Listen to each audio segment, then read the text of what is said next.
Pedagogía de la Esperanza, un reencuentro con el oprimido. Paulo Freire, 1992. ¿Por qué leer hoy Pedagogía de la Esperanza? Mi propósito en este pequeño video no es mostrar o realizar una síntesis de Pedagogía de la Esperanza, sino más bien es señalar algunos elementos que considero valiosos y nos dan pistas para comprender dos aspectos del proceso formativo del licenciado en filosofía e incluso en cualquier campo de la educación, cualquier área de la educación. Estos dos aspectos son los siguientes. Uno es la práctica docente. ¿Qué es la práctica docente? Y especialmente cuál es su importancia de una práctica docente en un contexto tan complejo como el de América Latina.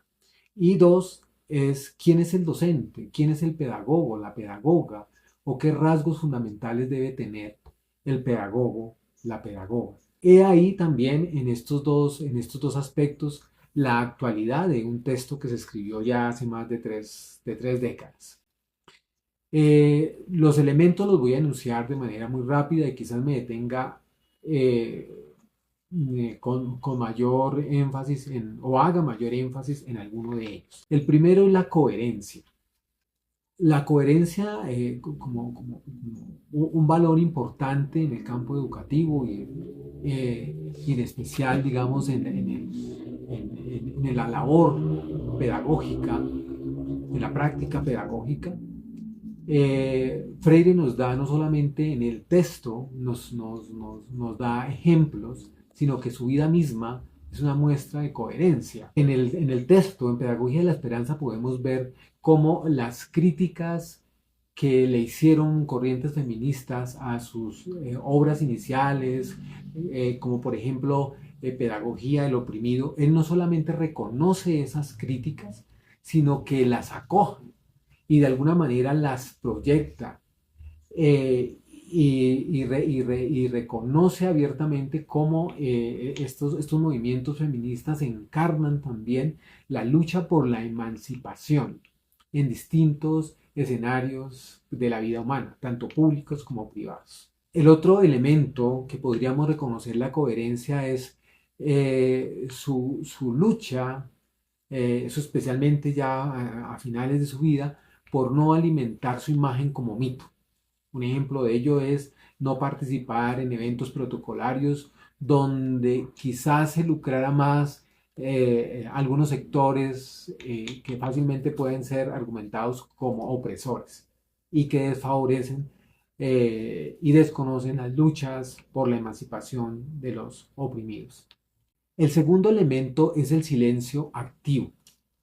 Este concepto hace referencia a la contemplación de la realidad de una manera tal que en algún momento esa realidad nos habla. Esta contemplación de la realidad se hace a través de un lente que consiste en una pregunta, en un problema que se analiza desde diferentes ámbitos y que en algún momento hay una actitud de silencio frente a esa realidad, pero es un silencio activo y hace que el sujeto en cualquier momento se abra a lo que le dice el mundo y de alguna manera encontremos allí o construyamos una respuesta.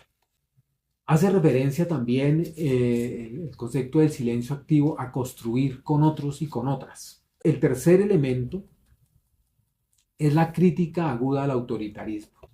Esto lo podemos ver desde el rol mismo del pedagogo, que no impone una lectura del mundo, sino que el educador enseña diferentes maneras de leer el mundo. El educador debe ver las diferentes formas de tratar no solamente los contenidos, sino de reconocer que no hay una sola verdad y eso no significa pues que todo vale, ¿no?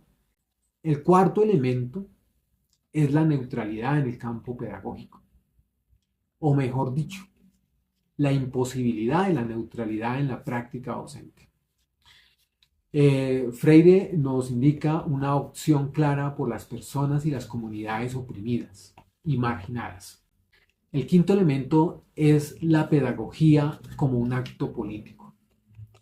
Él mismo, en una cita pues quizás muy conocida, se define de la siguiente manera, abro comillas: tratan de identificarme a mí como un pedagogo, mas yo te digo a ti que soy sustantivamente político y solo adjetivamente pedagogo, cierro comillas.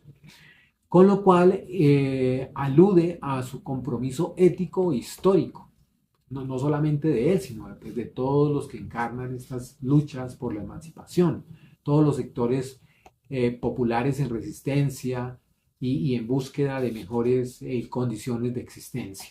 El sexto elemento es el análisis contundente del sistema opresor.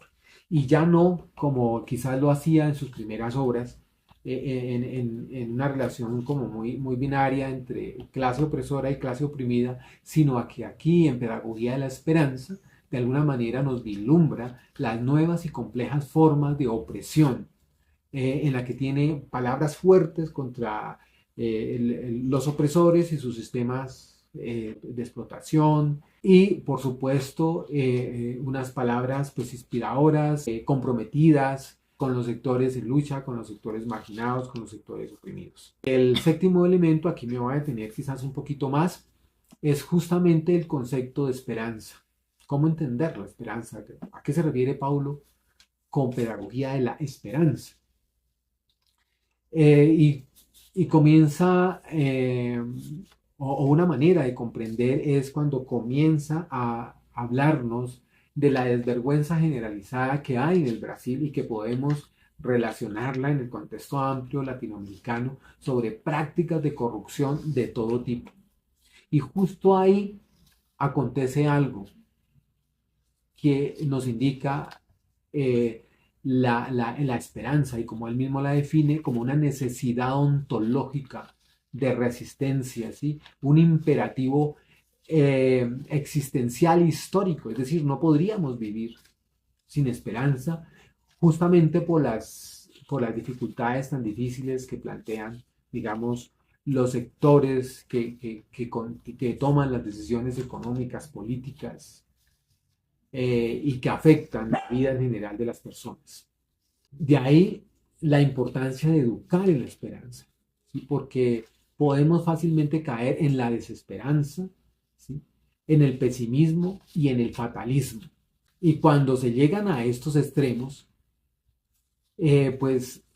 cuando nos convencemos a nosotros mismos de que ya no hay nada que hacer, ese es un elemento que sirve más bien de combustible para que el sistema opresor siga adelante, imperando, reinando, digamos, a sus anchas. Y el otro gran elemento, digamos, que puede servir como combustible para el sistema opresor es cuando nos dejamos convencer o caemos eh, como presos de la competencia individualista impulsada por el sistema neoliberal.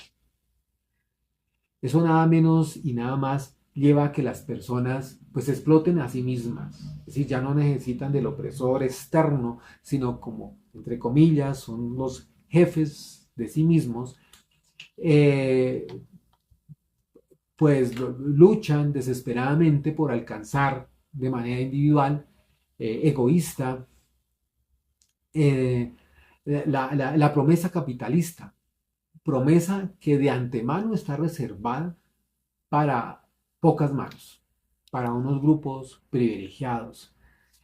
Lo fatal de este último aspecto es que el oprimido en estas condiciones no ve que hay unas estructuras que lo conducen y que lo llevan a la pobreza, a la exclusión, a la explotación, sino que él mismo se culpabiliza, eh, no se siente capaz de las oportunidades que le ofrece, digamos, ese mundo maravilloso del mercado libre y de ese mundo que mercantiliza o que convierte en mercancía la vida misma. Entonces, aquí hay un gran desafío para la práctica pedagógica en el momento presente, y eso lo podemos encontrar en Pedagogía de la Esperanza. Y por último, como octavo elemento, es el elemento epistemológico. Es nada más que el tema de la verdad. que se convierte vital en momentos como lo que estamos viviendo hoy, con todo el boom de las IA o las inteligencias artificiales, que se han prestado, que estas herramientas, no porque sean malas en sí mismas, sino que son usadas a veces para desinformar, para engañar, para esconder la verdad. Entonces la importancia, como Paulo Freire nos dice, de desocultar la verdad. Como sociedad necesitamos de la verdad para construir unas bases, unos referentes claros, un ethos que nos permita la convivencia y la construcción conjunta entre todos. Entonces, con estos elementos les quiero animar a una lectura detenida y que se la goce mucho de Pedagogía de la Esperanza de Paulo Freire. Muchas gracias.